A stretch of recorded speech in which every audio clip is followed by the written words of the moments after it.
I And need you to just unshare go, my stuff. How to unshare my yeah, stuff? I've already unshared. Okay. So I think we're live. Let's just get everyone in. So we're just gonna go into our social media, share it out. Let's see. Oh, where did it go? There might be a lag on the questions, right? So should we open the Facebook also? Yeah, so we are actually live. We do have our first viewer on.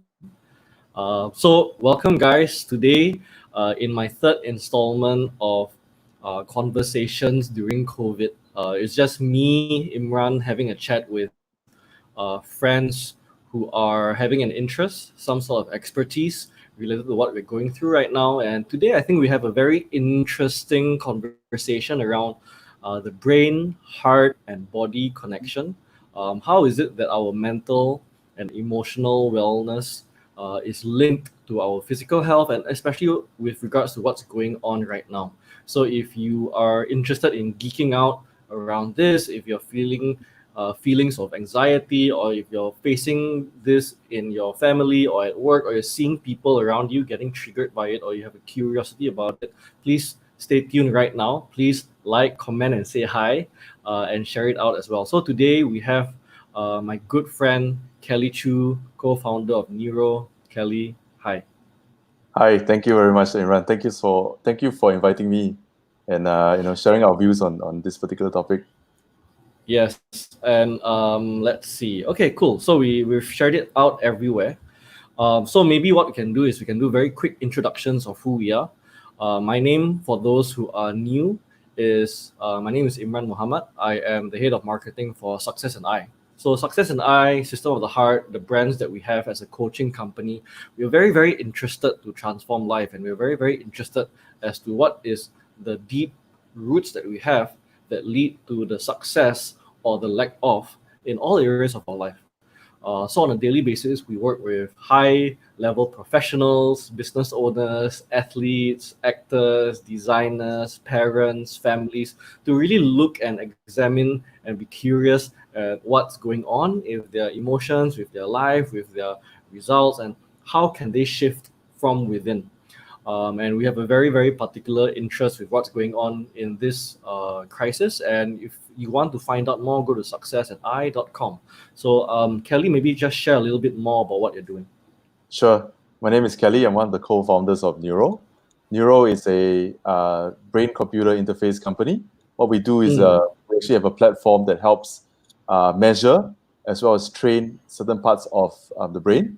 This includes things in line of mental health, brain fitness. So we are also very intrigued about how the brain works, and we want to see how we can use, I would say very traditional as well as new modern research to be able to help people with mental challenges as well as brain fitness challenges. So we deal with anything from children of ADHD to anxiety to anything to do with brain fitness of keeping the mind healthy so that reduce the risk of cognitive decline. Yeah, so that's what we are really interested in, and I'm glad to be invited here so that we can share a bit more on our thoughts on this. yeah, and for those of you who are on the call, thank you for being here. Come and say hi. Please share this out with fellow professionals, fellow parents, fellow individuals who have an interest in making this life of ours, this crisis of ours, very fruitful, very meaningful, very happy, very healthy. So, Kelly, let's get straight to it. First question: mental and emotional well-being and physical well-being. Is there a link? Absolutely, absolutely. I mean, we are one body, right? In terms of Yep. our mind as well as our thoughts as well as our physical body. So we definitely have a strong link within all these different parts. I always believe in the saying that you are what you think, right? It's not just in terms of you are what you eat, but you are what you think. So the mind is so powerful, right? And it's so wondrous that even though science has known a little bit more throughout the years, but we still know very, very little about it. Things like, for example, the world that we see today.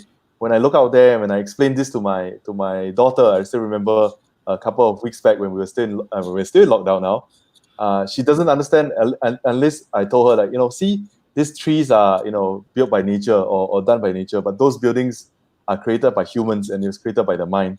So only when I explained to her in this way, she realized, oh, actually, there's a lot of things that we see out there through our window that was created by the mind, and how our our forefathers, our the generations before us have started to build the city and how we design everything. So our minds are really where the initial thoughts come from and where we design our world. So there's definitely a great link between all these three parts. Thanks for sharing, Kelly. Stefan says, hi, it's about brain stuff, physical, emotional, cognitive, totally connected. Agree. I also agree.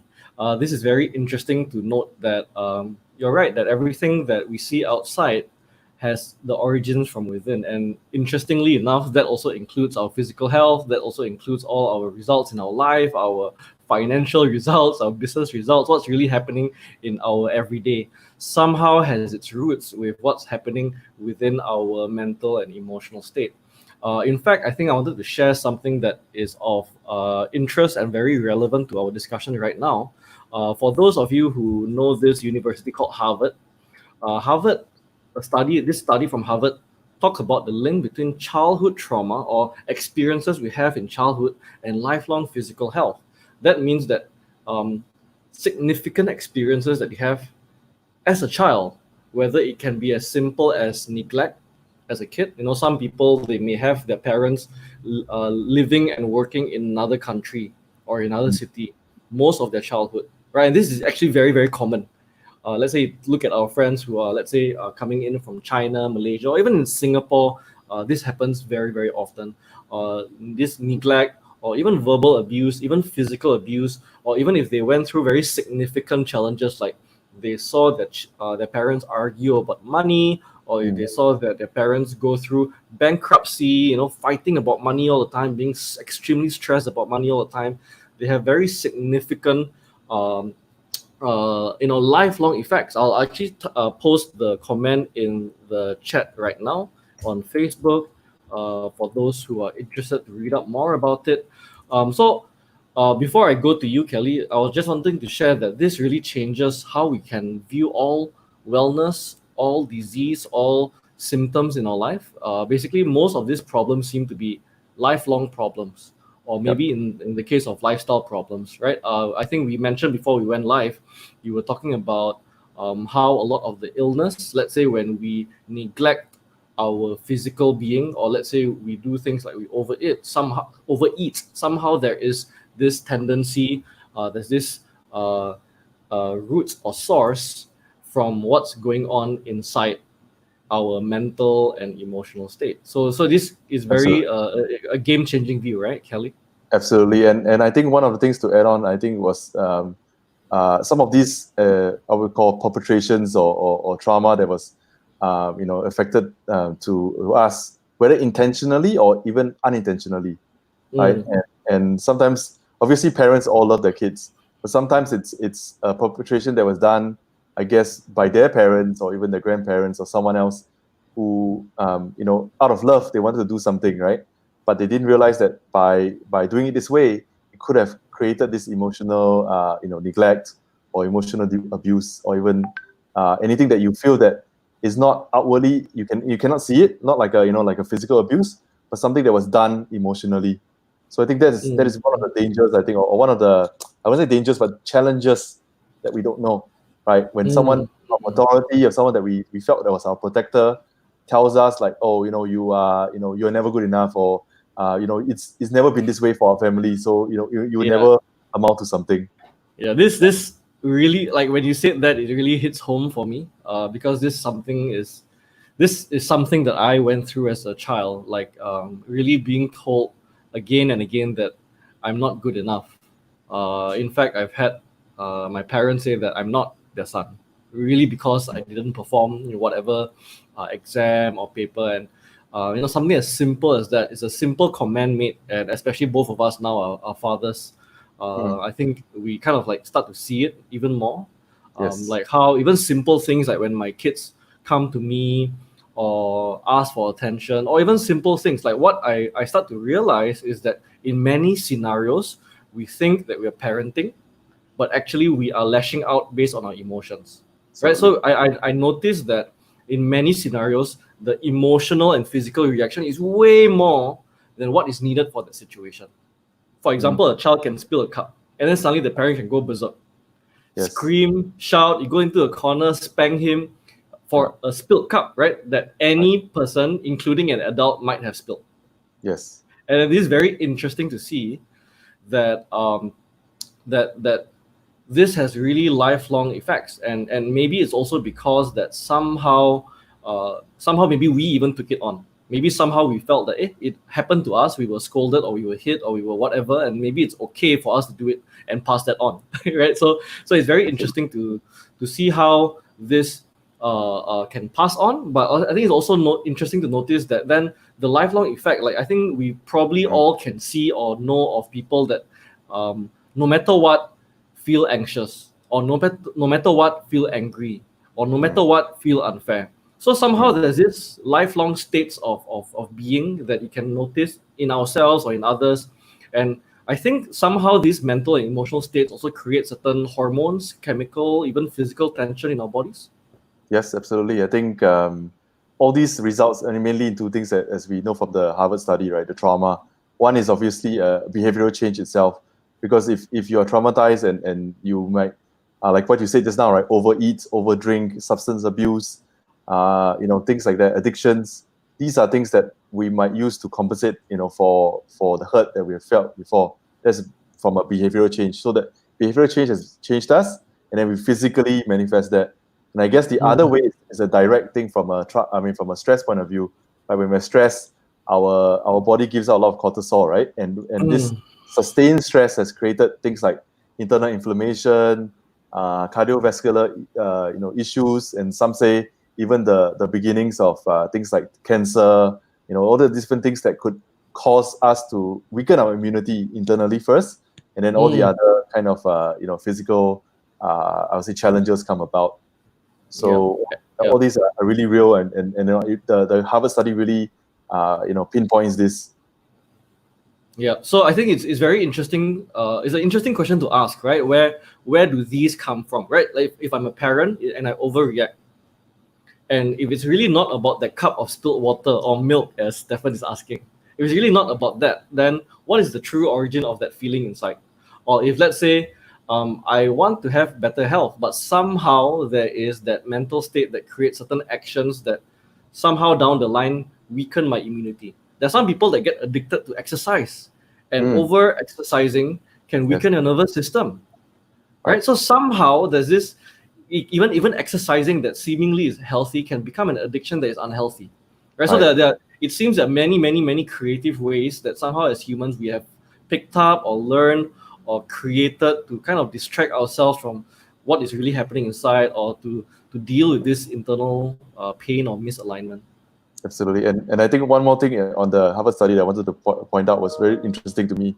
It says that when we wanted to avoid trauma, right, or avoid the pain that we felt, a lot of it is because when we first experienced the trauma, it was linked somehow to a hospital. Either we got badly injured or someone got badly injured or whatever.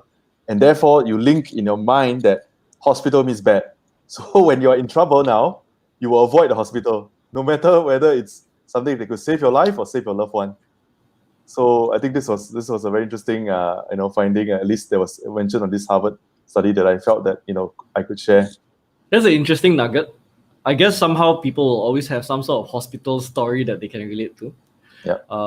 I guess in many cases from the very beginning of their life, I guess. I think one thing that it also shows is that trauma is not in the past. Yes. That trauma is actually what's happening in the present for us, for each of us. That somehow is still showing up in our mental state or our emotional state, or in how we actually physically behave, treat ourselves, physically treat others, even the people that we are very close to. And somehow it's kind of still not over until we kind of really look at it. So I think I'd like to bring this conversation now to the current point where we're kind of going through a crisis, and somehow it's like crisis on every front now, right? So it was a health crisis, it's become an economic crisis, and you also brought up to me earlier that it's become a WHO mental health crisis as well. Yes. So what was going on here, Kelly, from let's say a neurological point of view, from what you're experiencing and seeing? I think this period of time where we're having all these crises come together, it is probably one of the rare occasions or rare point in time or opportunity for us to really reflect. Because this obviously, hopefully, this doesn't happen every day. This hopefully doesn't happen every other year.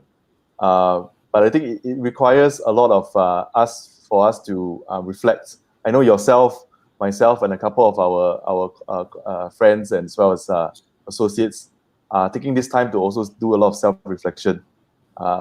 Things like, for example, how are we doing from a life point of view? How are we doing from a career point of view? How are we doing as a parent point of view? How are we, contributing to society? I think all these opportunity we should not give up, or at least take this opportunity to really study them properly, because I feel that having all these crises or all these challenges coming at the same time is a really rare opportunity for us to be reflective. I've seen a lot of obviously bad, I would say, statistics, bad news that came out, like people are committing suicide, the higher rates of violence, whether it's at home. There's higher rates of I would say crimes out there in terms of violence. So there are all these things that are happening, but I think one very important thing is to focus on the the positive side. So there are groups out there that always try to give out good news. Like, for example, you read what are some of the good news that are happening in terms of during this crisis, where people are sharing, people are coming together to help the homeless, which I have a couple of friends doing those kind of outreach. They are going out there to pull together to buy kind of like comfort food for some of these workers in Singapore, where they are having a lot of high cases of COVID spread. So there's a lot of opportunities for us to show our empathy, our passion, our the way that we should be as as a society. So I think that these are all, I say, opportunities for us from a psychological as well as a physiological point for us to reflect on and to see how we can do better as a society. Yeah, I think it's a good point to share that it's probably a good time to reflect, take stock, look at what's going on, and not overreact, like what's been going on with the stabbings or the increase. Like, they just announced that in Singapore we had that increase in domestic violence police cases by about 22%. Even the minister in Singapore brought up, I think the Minister for Society and Family brought up that, or Minister of Law as well, Shanmugam also, Yes. actually brought up the fact that the hotlines have been increasing in terms of their calls by, I think, maybe about 2-3-fold. So it's very interesting. So I think it's important to know that whoever is here, whoever is watching, you are not alone. That I think everyone is somehow going through some sort of their own process, their own emotions, their own struggles. And if you need that support, there are people who are actually here to support. There are people who are actually here to at the very least lend a listening ear. And there are many people out there that can also actually really support you. On that note, for those of you who are here, who are listening in, who are parents, who are going to be a parent, who have ever been a child of a parent, we're doing a parenting live stream as well as a webinar as well. I'll share that in the link below. So for those of you who are interested, that's going to be free as well, and you can also check it out. So let's talk about what can we do now. Like, let's say, talk about regulating, right? So maybe people want to go down that path of healing, reflection, growth, and that's always great. But I think somehow people will also feel that there will always still be points, and I think you and I will also attest to that. There will always be points that somehow you feel, wow, really almost over the edge already. Yes. So let's say, from a neurological point of view, what is going on? What can people do about it? And what would you like to share about that? Yeah, so I think there are a lot of I would say tips and what people think about how these this crisis can be handled. As you mentioned just now, I think the UN just published just today, I think, a article that talks about there's a huge crisis that imagine, or they think, I mean, based on the stats that they see, they call it a major mental health crisis looming for the COVID-19 pandemic, right? This was done by published by the UN just today. So they see that it's not just economic, kind of, and health kind of disaster, but a mental health crisis that's coming. So I know there are a lot of organizations out there. I think there was the World Economic Forum that also shared many things about how to cope with this, especially when they talk about a work point of view, from a work at home point of view. So the work at home point of view, I mean, I don't have to go through all the 10 kind of tips that they do, but I think one of the tips that stood out for me was very interesting. It said that, interestingly, people who work from home tend to work for longer periods of time. And that because there was no separation between, when traditionally, when we go, let's say, for example, we go out to an office or we go out for work, and then when we come home, there is at least this physical separation where we say, okay, I'm home, I should relax, or, I should have dinner first, and I can, play with my kids, I can watch TV, whatever. But when we work from home, we tend to overwork, and somehow it's not as obvious for us to stop. If, let's say, for example, we're doing some office work, or we're doing something that's online. So the need for us to somehow separate it from the mind point of view, like, okay, for example, you say, once it's 7 p.m. or once it's 6 p.m., once I have dinner, I will rest for at least, a few hours, and I will make it a point to work, to play with my kids, or to watch a television, or to do meditation, or whatever, right? So there must be some sort of structure, there must be some sort of way for them to, or for us to delineate when you're at home versus work versus, spending your own me time. And this was, I think, the thing that stood out. I think there's something to be said about that. There's this real cognitive dissonance where right now we are in a conversation and we are supposed to be very, very connected and very close, but we are very physically far apart. And we have technology, and we have M1 and StarHub, which is chopping up the internet. And somehow we have to spend a lot more brain juice just to get mentally and emotionally a bit more connected right now. Yes. And I find also at the same time, we are physically right next to our family. Yes. And somehow we have to mentally and emotionally detach from them at the right time. For example, I have to lock myself in my room and do this video and interview and chat with you. And I have to kind of like really ignore that my children outside are young and they have needs and they're asking for me and they're looking for me. And somehow I do feel there's this additional pressure, this additional stress. But I think going back to my original point again, somehow there is also that Stefan, by the way, is like sharing a lot. So I thank Stefan so much for sharing all your thoughts and questions and sharing your life as well. I really mean that. So when there's a response, it's a lot more than what is needed. Whether it's that kid that fell down, or the water that spilled, or a kid that suddenly jumps into your webcam view when you're in a work call, whatever it might be, right? I think it's very interesting to ask where that emotional charge comes from, because there is the added pressure, but the added pressure is just an amplifier of what is already kind of like going on within, right? So in this whole idea, in this whole conversation about really like lifelong wellness, I think this today's pressure point is probably like a nice trigger. And I guess no triggers are nice, but it's a nice reflection point to ask, hey, where are all these points, and where are all these emotions, and where are all these behaviors, and where are all these outbursts really coming from? And I think it's also important to note that mental health is not an issue for people only locked up in the hospital.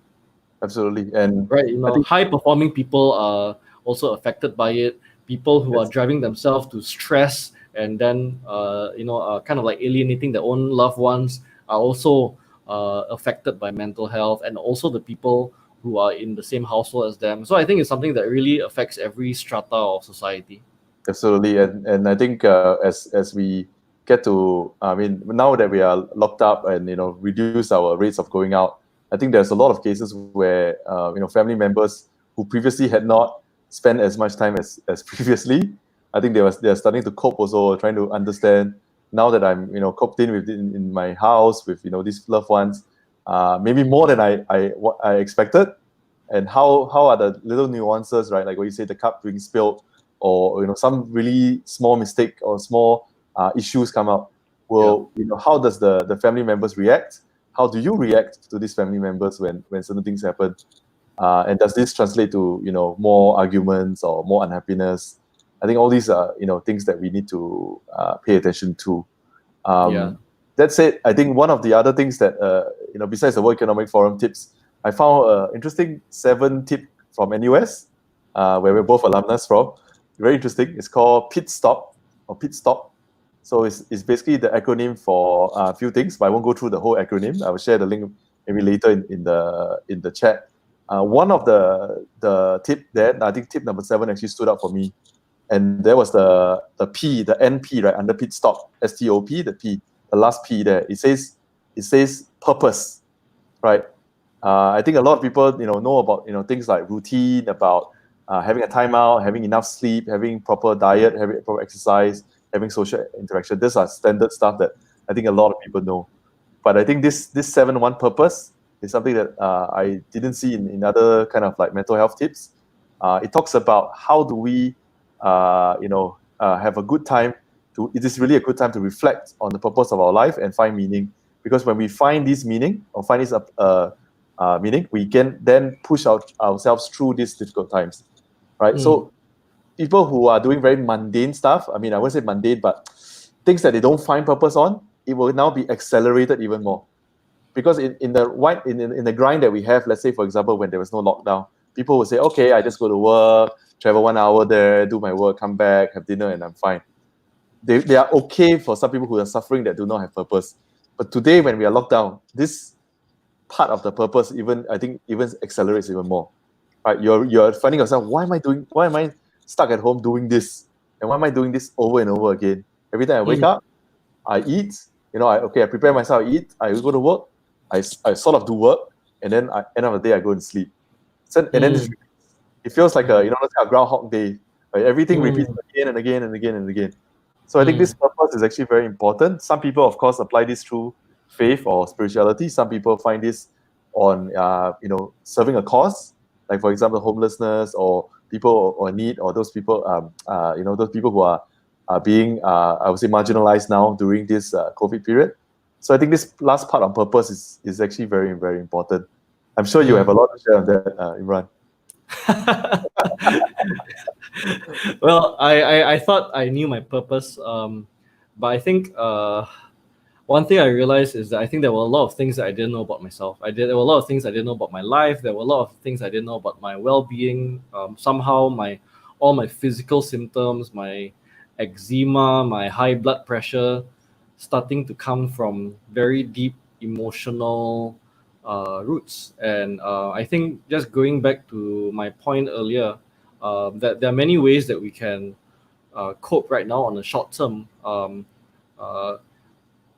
I think one thing that we can be curious about is how can we really understand the long term, the huge implication of how we are feeling, of what we're doing to ourselves, of what we're doing to each other, what we're doing to our families, onto our own well-being, our physical well-being, and also of others, of our loved ones, of especially those with children.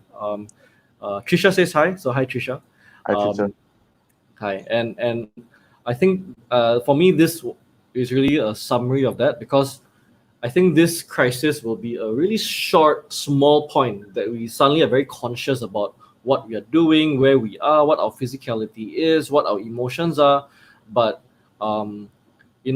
you felt it's like Groundhog Day. But somehow, most people are living the same day again and again and again for years. Absolutely. Right? So somehow it's like this whole unconscious routine that most people go along with their life that they don't really reflect on. Or let's say even if as a parent, I would say, hey, now I'm going to consciously spend 30 minutes with my kid, and I'm going to smile at them, I'm going to treat them gently, but all the bulk of the interaction is a 99.9% of the time where we're not conscious about how we're interacting with them. Right? So I think it's very interesting to understand what is actually happening during that 99.9% of the time when we're not conscious of how we are treating ourselves, our time, our mental state, our food, our family, our children, and where the roots of that are. And I think for me to wrap up, because I think we've already overrun the 30 minutes, for those who are really interested to find out a bit more about the roots of that, if you have any sort of stress, anxiety, career, business. I think there's a lot of people going through a lot of business disruption or even career disruption that are increasing the number of queries coming to us right now. Feel free to just PM me or message me or go to our website and find out more at successandi.com. For those who are parents, stay tuned for our webinar. And for Kelly, do you have any last words? I think just to summarize a little bit of what we said just now, I think this is obviously a great opportunity for us to self-reflect and learn. Yes. Definitely, it's bad. Everything is not looking well in terms of economic, in terms of the the health, in terms of how we are doing mentally. But for most people, but I think this is a great opportunity for us to reflect, a great opportunity for us to realize that we can overcome all these problems if we set our mind to it. It always starts from our mindset. So if we have that, this is the best opportunity for us to get out of this all these challenges. That said, I just wanted to just do a quick shout out. A couple of our friends, colleagues, the people who really care about mental as well as physical health. We've come together to put together a group for people who are really into health. So we call ourselves our holistic interest group for health. It's called HIGH, so you can get HIGH on the group. And I can just share that link in our this video so that everyone can join that. And there will be a lot of different views of how to keep yourself healthy and happy, both physically and mentally. Yes, please do, and thank you so much for the group for sharing this out as well. Thank you so much. Thank you so much, Imran, for inviting me today and sharing. Yeah, I'm sure there's many more questions, queries, sharing from people, especially those that will come on to this video later on. So for those who have any questions, still after this video, just drop it in the comments. If you want to reach out to Kelly or myself, please feel free to connect with us, drop us a message and say hi. So with that, I've come to the end. Thank you guys. I'll see you next time. Thank you. Thanks.